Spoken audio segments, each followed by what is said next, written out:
الحمدللہ وحدہ والصلاة والسلام علی من لا نبی بعدہ اما بعد فاعوذ باللہ من الشیطان الرجیم بسم اللہ الرحمن الرحیم انہو فکر وقدر فقتل کیف قدر ثم قتل کیف قدر ثم نظر ثم عبس وبصر ثم ادبر واستكبر فقال ان هذا الا سحر يؤثر ان هذا الا قول البشر۔ بے شک اس نے سوچا اور ایک بات کا اندازہ ٹھہرایا، سو مارا جائے کیسی بات بنائی، پھر غارت ہو کیسی تجویز گھڑی، پھر دیکھا، پھر تیوری چڑھائی اور منہ بگاڑا، پھر پشت پھیری اور بڑا بنا، پھر بولا یہ تو محض منقول جادو ہے، یہ نہیں مگر کلام بشر۔ آج ہماری سورہ المدثر کی آیت مبارکہ نمبر 25 تک کی تلاوت و ترجمہ کا شرف نصیب ہوا۔ سامعین، یہ اس ولید کے حوالہ سے جو اس کی باتیں تھیں اور جو اس کا فکر اور اس کی سوچ تھی، اللہ تعالیٰ نے اس کو بالکل چھوٹے چھوٹے ٹکڑوں میں، حصوں میں اور مختصر سے، ایک آیت جو ہے وہ تو 2 حروف کی بھی ہے، اس میں اس کو بیان کیا کہ اس نے کس بےہودگی کا اظہار کیا اور کن کفریہ کلمات اس نے بارگاہ مصطفیٰ صلی اللہ علیہ وآلہ وسلم میں بیان کیے۔ ارشاد ہوا انہ فکر وقدر، اس نے ایک بات سوچی اور ایک بات کا اندازہ ٹھہرایا اور ہمارے پیارے نبی صلی اللہ علیہ وآلہ وسلم کے بارے میں مختلف افکار کا شکار ہوا اور کیا کہا، فقتل کیف قدر، سو مارا جائے کیسی بات بنائی اس نے۔ اللہ تعالیٰ فرماتا ہے کہ ان قریب اس کو قتل کر دیا جائے گا، اسے مار دیا جائے گا کہ اس نے ہمارے حبیب صلی اللہ علیہ وآلہ وسلم کے بارے میں کیسی بےہودہ باتیں کی ہیں، جس کا بعد میں آگے ذکر بھی آ رہا ہے۔ ثم ناظر، اب اس آگ کے اندر مبتلا ہے جو اس کے اندر اسلام کے خلاف نفرت ہے، اس آگ میں مبتلا ہے جو اس کی مسلمانوں کے خلاف نفرت ہے، اس آگ میں مبتلا ہے جو بانی اسلام حضرت سیدنا محمد رسول اللہ صلی اللہ علیہ وآلہ وسلم کے خلاف اس کے دل میں نفرت ہے۔ اس کا اظہار کرتے ہوئے جب چہرہ بددعا کو دیکھا تو کیا کیا، ثم عبس وبصر، پھر منہ بگاڑنا شروع کر دیا، تیوری چڑھانا شروع کر دی۔ اب چونکہ وجہ مصطفیٰ صلی اللہ علیہ وآلہ وسلم جو ہے اور چہرہ مصطفیٰ صلی اللہ علیہ وآلہ وسلم ایک وہ عظیم رخ انور ہے جو کہ ایمان والوں اور کافروں کے درمیان فرق کرنے کا بہترین پیمانہ ہے۔ اور اس کی ایک مثال حضرت سیدنا صدیق اکبر رضی اللہ تعالی عنہ، آپ بارگاہ مصطفیٰ صلی اللہ علیہ وسلم میں تشریف لائے، حاضر ہوئے، حاضر خدمت ہوئے، تو آپ کا رخ انور دیکھا، دیدار مصطفیٰ صلی اللہ علیہ وسلم نصیب ہوا، تو جو ہی آقا کریم علیہ الصلوۃ والسلام کا چہرہ انور دیکھا تو کیا جملہ کہا، ما احسن، سبحان اللہ، کتنا حسین و جمیل آقا آپ کے چہرے کو رب نے بنایا ہے۔ ظاہر ہے وہ چہرہ اور رخ انور ہی اتنا حسین و جمیل تھا، نور اللہ نور تھا کہ جس نے بھی پھر دیکھا ہے وہ آپ کی محبت میں، اس انداز میں، شرط یہ ہے کہ دیکھا ہو محبت کی نگاہ سے۔ تو جو ہی یہ دیکھا، نظر پہلی پڑی تو پہلا جملہ یہ نکلا، ما احسن۔ سرکار نے فرمایا اجلس، بیٹھ جائیے، قد صدقتا، تو نے صحیح کہا، تو نے سچ کہا۔ اس کے بعد بدبخت ابو جہل گزرا، اس نے رخ انور کو دیکھا تو اس نے نعوذ باللہ ما اخبا کا، جو حضرت سیدنا صدیق اکبر نے کہا نا، اس کے الٹ کہا۔ اس کا ترجمہ کرنے کا میرا دل نہیں کر رہا، اس کے الٹ کا، بس میں اتنا ہی کہہ سکتا ہوں۔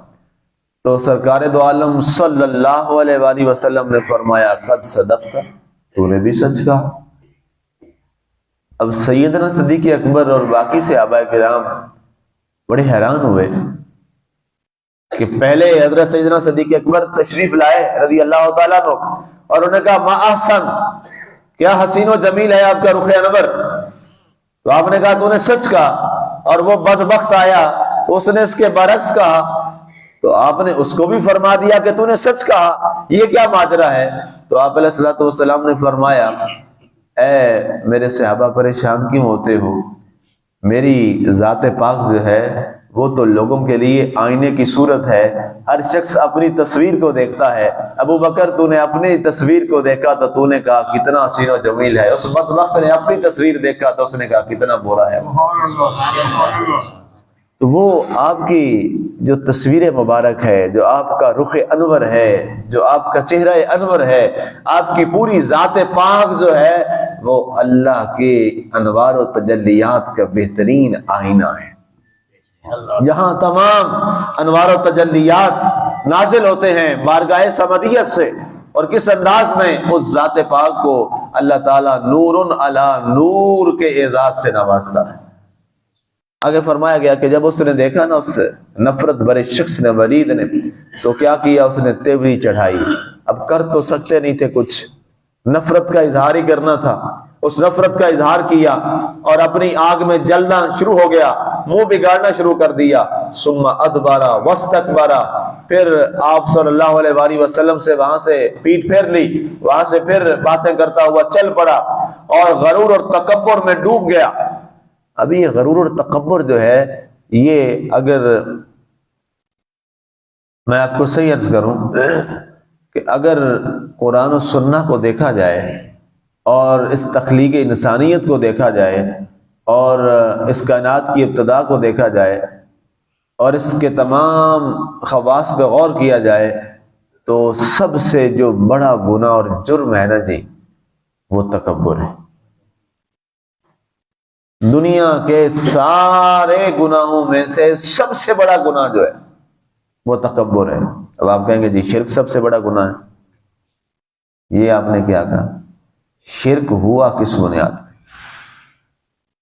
اصل بیس دیکھیں، ریزن کیا بنی، وجہ کیا بنی؟ جیسے ہمارے یہاں ہوتا ہے نا جی، اس کو جی ملیریا ہو گیا، وہ کہتے ہیں نہیں یہ اصل یہ چیز نہیں، اصل دیکھیں اس کو ملیریا ہوا کیوں ہے، اس کو جناب ریسوچین کیوں دیتے ہیں، اس کو فینسی ڈار کیوں دیتے ہیں؟ فینسی ڈار ریسوچین بخار کی تو گولی نہیں ہے، یہ ڈاکٹر صاحب بیٹھے، یہ بخار کی گولی نہیں ہے۔ اب ہوا اس کو بخار ہے اور گولی آپ دے رہے ہیں ایک اور بیماری کی اور مرض کی، وہ کیا ہے؟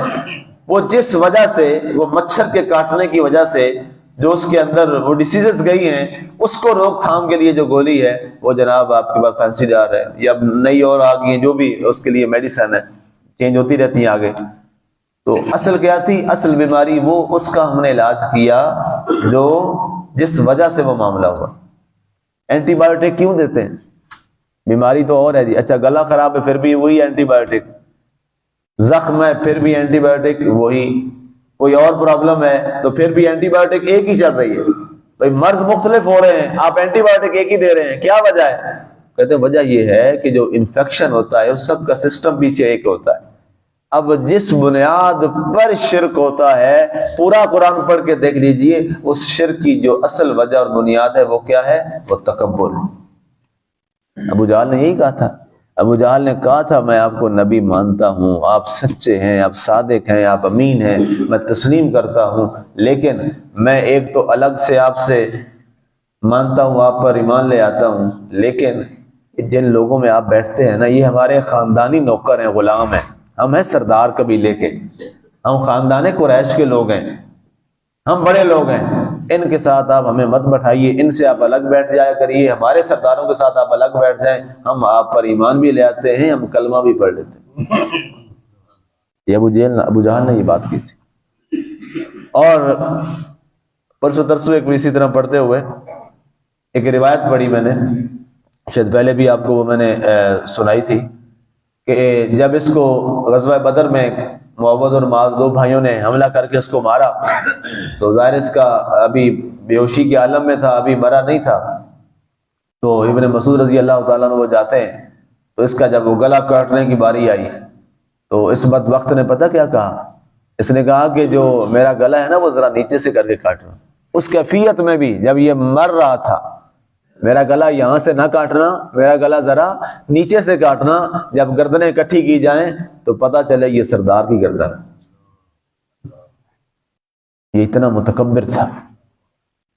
حضور علیہ الصلوۃ والسلام نے فرمایا لکل امت فرعون و فرعون امتی ابو جہل، ہر امت کا ایک فرعون ہوتا ہے اور میری امت کا فرعون ابو جہل ہے، اور فرمایا یہ سارے فرعونوں سے سخت فرعون ہے۔ اس کی وجہ کیا ہے؟ قرآن سے سن لیجیے۔ وہ جو موسیٰ علیہ السلام کے زمانے میں فرعون تھا نا، وہ اس سے کہیں چھوٹا فرعون ہے۔ کیسے؟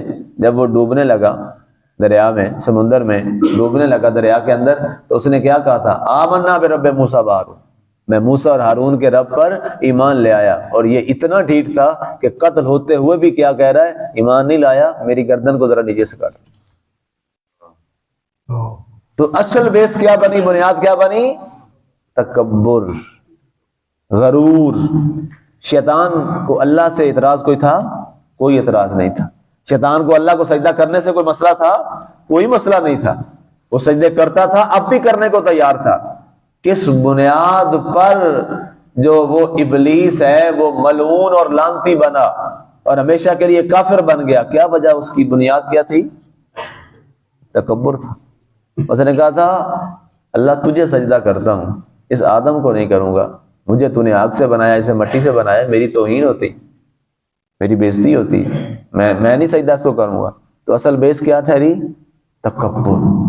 اب ان کفار میں یہی تکبر تھا۔ اب یہاں جو اس نے عمل کیا، یہ بھی قرآن نے خود فرمایا ادبرا واستکبرا، اس غرور اور تکبر۔ اصل میں تکبر غرور ہوتا کیا ہے؟ یہ اندر کی ایک آگ ہوتی ہے جو خود پسندی کی جلائی ہوتی ہے، جس میں وہ شخص کہتا ہے کہ میں ہی سب کچھ، میرا یہ موقع، میں یہ چیز، اور یہی رب کو ناپسند ہے۔ اللہ فرماتا ہے الکبریاء ردائی، جو غرور و تکبر اور کبریائی اور بڑائی ہے وہ میری چادر ہے، یہ کسی اور کے لیے جائز نہیں ہے۔ ہاں، یہ بڑا ہونا کس کی چادر ہے؟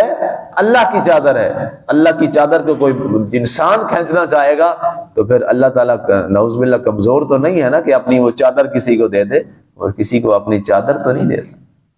اس کی عظمت اور وقار اور اس کا شان ہے، اور اللہ اکبر یہ اس کا ایک ٹائٹل ہے۔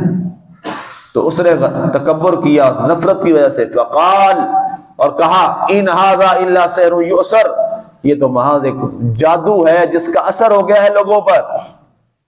کون سا دین ہے اور کون سا اسلام ہے اور کون سا کلمہ ہے؟ نعوذ باللہ حضور صلی اللہ علیہ وسلم پر اتنا بڑا الزام لگا دیا جادوگر ہونے کا، اور کہا ان ھذا الا قول البشر، اور یہ جو کلام پڑھتا ہے نا جی، یہ جو قرآن پڑھتا ہے، یہ قرآن بھی کچھ نہیں ہے، یہ صرف کیا ہے؟ یہ ایک آدمی کی باتیں ہیں۔ اس آدمی کی نعوذ باللہ محمد کہتے تھے، محمد بن عبداللہ کہتے تھے، یہ محمد بن عبداللہ کی اپنی نعوذ باللہ باتیں ہیں، اور یہ کوئی اللہ کا کلام اور وحی نہیں ہے، اس کو ہم تسلیم نہیں کرتے۔ اگر فرشتہ آنا بھی تھا تو وہاں بھی تکبر والی بات کی، اگر فرشتہ آنا تھا تو کیا ہمارے قبیلے کے یتیم لڑکے پہ آتا؟ نعوذ باللہ، نقل کفر کفر نہ باشد۔ اگر فرشتہ آنا بھی تھا تو کیا ایک مسکین کے اوپر آتا جس کے پاس مال و زر بھی نہیں، اس کے پاس فرشتہ آتا؟ فرشتہ آتا تو ہم میں سے کسی قبیلے کے بڑے سردار کے پاس آتا اور وہاں آ کے کلام لیتا، یا اس کا کلام لاتے ہوئے ہم اس کو دیکھ لیتے، یا براہ راست وہ فرشتہ ہم سے کلام کیوں نہیں کرتا؟ اس طرح کے بے وقت سے اعتراضات اور اس نفرت کا اظہار، یہ باتیں ہیں، ان سب کو معلوم تھا کہ اصل صورتحال کیا ہے۔ ابو جہل جیسا بندہ جب یہ کہے کہ میں مانتا ہوں آپ سچے ہیں، یہ روایات کا حصہ ہے، میں مانتا ہوں کہ آپ اللہ کے نبی ہیں، اس لیے کہ تمام یہود و نصارہ کے جتنے پاپس تھے اور جتنے ان کے مربی تھے، وہ سارے کے سارے جو ہے وہ پہلے بتا چکے تھے، اور یہ موجود تھا تورات شریف میں بھی اور بائبل پاک شریف میں بھی یہ باتیں موجود تھی کہ ایک نبی اور رسول، آخری نبی اور رسول آئے گا جس کا نام محمد صلی اللہ علیہ وآلہ وسلم ہے۔ وہ عرب میں آئے گا، فلاں قبیلے میں آئے گا، فلاں دن آئے گا، فلاں جگہ آئے گا، یہاں تک کہ ایک پوپ جو ہے وہ رہا کرتا تھا یہ مکہ اور طائف کے درمیان کے ایک راستے پر، اس نے ایک شخص سے کہا تھا کہ تم واپس چلے جاؤ، جس نبی اور رسول نے آنا تھا اس کی ولادت ہو چکی۔ وہ بڑے ماہر تھے تورات کے، وہ بڑے عالم تھے، جو ان کے عالم تھے وہ بہت بڑے لکھے عالم تھے، بائبل کے جو ان کے تھے وہ بھی چوٹی کے ان کے علماء تھے، وہ ان باتوں کو جانتے تھے، ان کو پتا تھا کہ ایک نبی اور رسول، اور یہودیوں کو سب سے بڑی جو تکلیف ہے نا جی ہم مسلمانوں سے، اس کی بنیادی وجہ ایک ہی ہے، یہودیوں کے سارے جو نبی ہیں نا جی رسول ہیں، وہ زیادہ آیا بنی اسرائیل میں۔ بنی اسرائیل والے اب وہ گویا کہ وہ جسے آپ کہتے ہیں نا ڈکٹیٹرشپ، ایک وہ چاہتے ہیں کہ سارے نبی رسول ہم میں آئے ہیں، اور جو آخری نبی اور سب سے عظمت والا نبی اور رسول ہے وہ بنی اسرائیل سے کیوں نہیں آئے؟ اس نے کہا اس کا انکار ہی کر دو، کیونکہ آپ آئے ہیں حضرت اسماعیل علیہ السلام کی نسل پاک سے، اور جتنے باقی ہیں وہ حضرت اسحاق علیہ السلام کی نسل پاک سے ہیں، ٹھیک ہے؟ تو اب انہوں نے کہا کہ اس کا اقرار ہی نہیں کرنا، اس کو ہم نے تسلیم ہی نہیں کرنا۔ وہ نفرت ایسی چلی ہے کہ آج تک چلی آ رہی ہے۔ آج بھی اسلام کا دشمن عیسائی اتنا نہیں ہے، عیسائی کو تو ہمارے خلاف زیادہ یوز کیا گیا نا، استعمال کیا گیا، اور کس نے کیا؟ یہودی نے کیا۔ آج بھی یہودی اسلام کا بدترین دشمن ہے، کل قیامت تک وہ ہمارا بدترین دشمن ہوگا، اور جب حضرت امام مہدی علیہ السلام آئیں گے تو سب سے زیادہ جن کو تکلیف ہوگی اور پھر جن سے لڑائی ہوگی، جہاد ہوگا، وہ یہودی ہوں گے۔ تو اس لیے یہ اس نے نعوذ باللہ یہ جملہ بولا ان ھذا الا قول البشر، کہ یہ قرآن جو ہے یہ کلام الہی نعوذ باللہ نہیں ہے، یہ ایک آدمی کا کلام ہے۔ اس کے بعد ابھی یہ آگے تو اس کا سلسلہ تھوڑا سا چل رہا ہے، اس پہ انشاءاللہ کل بات کریں گے۔ اللہ تعالی ہمیں عمل کی توفیق عطا فرمائے، اور ہر قسم کی اللہ تعالیٰ کے دربار میں غرور و تکبر سے اور خود پسندی سے محفوظ فرمائے۔ آمین۔ وما علینا الا البلاغ المبین۔